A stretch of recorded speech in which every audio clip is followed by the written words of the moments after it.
There is Israel. While Syria is trying to rise from the ashes, even before it has started to rise from the ashes, Israel is bombarding the country heavily and occupying new territories. Dear Suhaila, back to you. Netanyahu has warned the new Syrian leadership not to follow in Assad's footsteps. What does this mean, and why is Israel now jeopardizing this process? Israel is a very important factor, a very destructive factor. Just like its other neighbors in the Middle East, it doesn't even recognize Palestine as a state, and it is doing everything it can to destroy Palestine, to destroy the Palestinian people, to destroy life in Gaza, in the West Bank. It is now applying the same policy to Lebanon through Hezbollah in Syria. Moreover, it is inflicting horrors on Syria at a time when a new era has begun in Syria, when Syria, as you say, is trying to rise from its ashes and deserves to enjoy peace and tranquility. Let's get to this point, but it is important to have a political transition process, and its value is hard. And let me comment very briefly. You know that the opposition has now elected a new prime minister. Bashir is in office after this victory of the opposition. He made a very short statement yesterday. He said he will stay in office until March 1. He gave an interview to Assad. It's time for Syrians to enjoy the peace, the tranquility. So he said that they will manage this process very quickly, very carefully, and in a way that the Syrian people will get what they long for. But while all this is happening, there are two important developments. First of all, we see that the opposition is trying to establish a new Syrian government. The PKK-YPG, a terrorist organization that dreams of an independent state in the region, does not want to give the opportunity.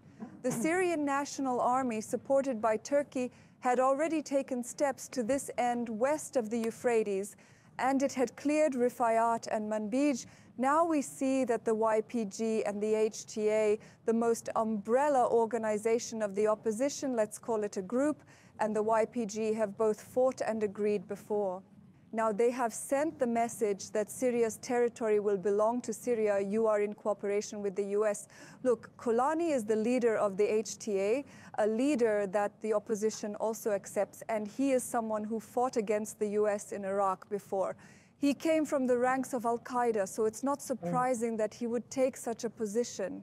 And in Deir ez-Zor, as we have always stated in our publications, the time when Syria needs these oil revenues the most is now, when Syria needs these oil revenues to lift up this whole devastated country. These oil revenues, which were going to the coffers of the YPG or to the coffers of the Assad regime, will now be in the hands of the new administration in Syria, so it is very important.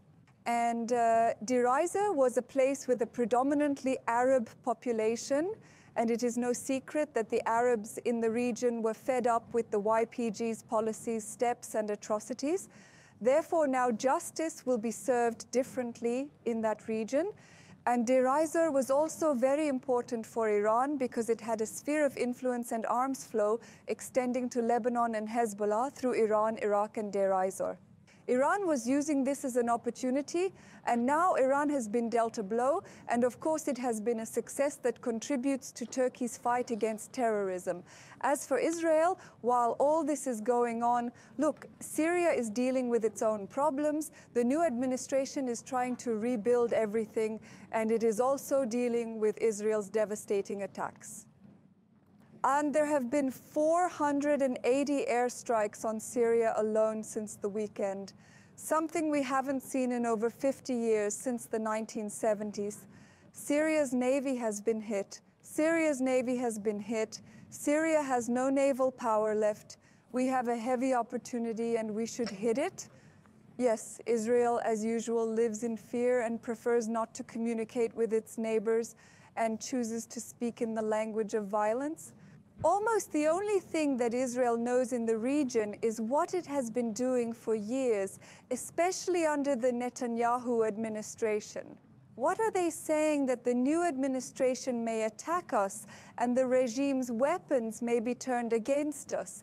We are destroying the regime's weapons, heavy weapons, armada, and so far we have destroyed 80% of the regime's military capacity. But how risky is this, and how contrary to a new dialogue based on mutual interests? Let me ask you something. Is this what he wants, or is it very clear that he means not to follow in Assad's footsteps? To dehumanize like a saint? This is exactly what Netanyahu said yesterday, again in a video message. Don't follow in Assad's footsteps, he said to the new government in Syria. Don't allow Iran to bar Iran's redeployment in Syria. Otherwise, you will end up like Assad, more through Iran, because we know that Iran was one of the main allies of the Assad regime. Now it has been hit the hardest again. In fact, Israel's fight is, of course, with Iran, but in doing so, it wants to burn Syria to the ground and, most importantly, develop its occupation area. You say this. On the one hand, you occupy the buffer zone next to the Golan Heights, and even go beyond that, near Damascus, that is. The images transmitted by all international organizations show that you have tanks 25 kilometers away, and then you deny it and say we are there temporarily. But is this an extension of Israel's policy, which is already based on occupation and always based on turning it into a permanent occupation and annexation? What will happen? It is an effort to take advantage of this new process there, which has not yet been established. I will ask you this. I'll come back to you later. I saw the KJ and I remembered. The Golan Heights will forever be an integral part of Israel. Before you went on air, you talked about the theological meaning of the name of this operation. Can you tell us a little bit about it? The Israeli attacks on Syria were called the Bashan arrow. Now, Bashan is a biblical word that refers to the kingdom of Bashan, and this kingdom of Bashan, of course, also serves the Jewish Zionist discourse of the Promised Land. In other words, when we talk about the arrows of Bashan, when we say that our occupation was a temporary border, Israel is in fact making a confession again, indirectly expressing that all these lands belong to it and that it wants to seize them one day. In fact, when we look at what has been going on since October 7th, we can see that Israel's occupations have always been based on this origin, that is, on this purpose, the Promised Land. But of course, in today's language, we have created a buffer zone.